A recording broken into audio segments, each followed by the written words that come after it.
mempelajari mengenai perkembangan teori atom. Nah, perkembangan teori atom yang pertama yaitu perkembangan teori atom dari John Dalton atau yang sering disebut teori atom Dalton. Pada tahun 1803, penemu yang bernama John Dalton mengajukan pendapatnya mengenai atom.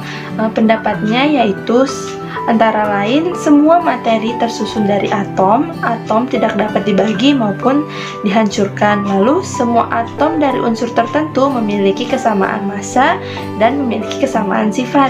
Lalu, senyawa terbentuk melalui penggabungan dua atau lebih atom-atom yang berbeda. Dan pendapat terakhir dari John Dalton yaitu reaksi kimia merupakan penataan ulang dari atom-atom. Lalu, perkembangan teori atom yang kedua yaitu perkembangan teori atom dari Joseph John Thomson.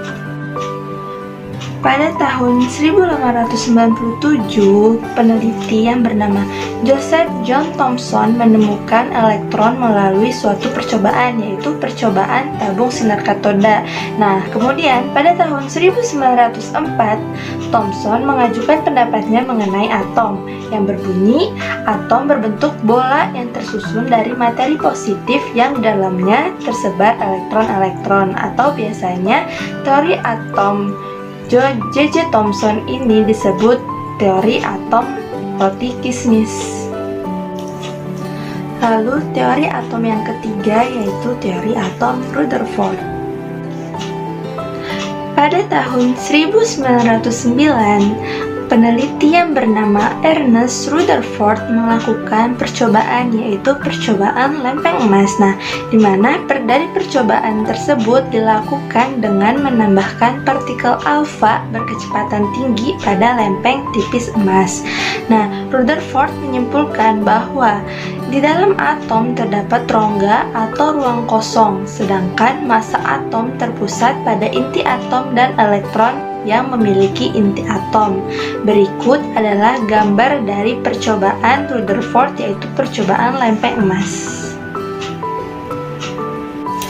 Perkembangan teori atom yang keempat yaitu perkembangan teori atom Niels Bohr atau teori atom Bohr.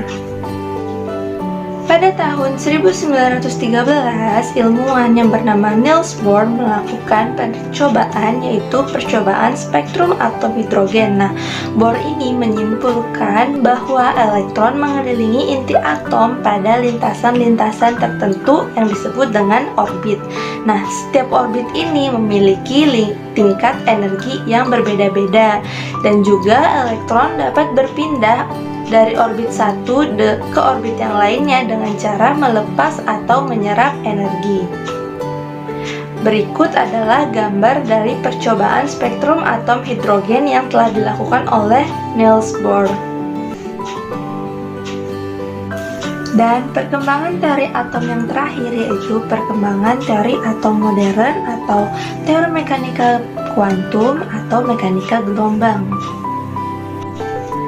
Nah, teori atom modern atau teori mekanika kuantum atau mekanika gelombang tidak hanya didasari oleh satu ahli saja, melainkan didasari oleh hasil percobaan dari beberapa ahli. Di antaranya yaitu ada Louis de Broglie dengan teori sifat dualisme partikel gelombangnya, di mana materi yang bergerak mempunyai ciri-ciri gelombang seperti elektron dalam atom yang dapat dipandang sebagai partikel dan juga dapat dipandang sebagai gelombang. Nah, selanjutnya ada Werner Heisenberg dengan prinsip ketidakpastian menemukan elektron pada suatu titik pada jarak tertentu dari intinya karena tidak mungkin untuk menentukan posisi atau momentum yang tepat dari suatu atom.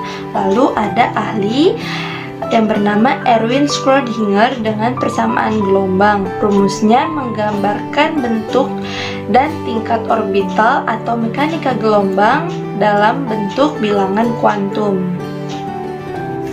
Kelemahan dari perkembangan teori atom antara lain kelemahan model atom Dalton, yaitu teori atom Dalton ini tidak dapat menerangkan suatu larutan dapat menghantarkan arus listrik atau tidak.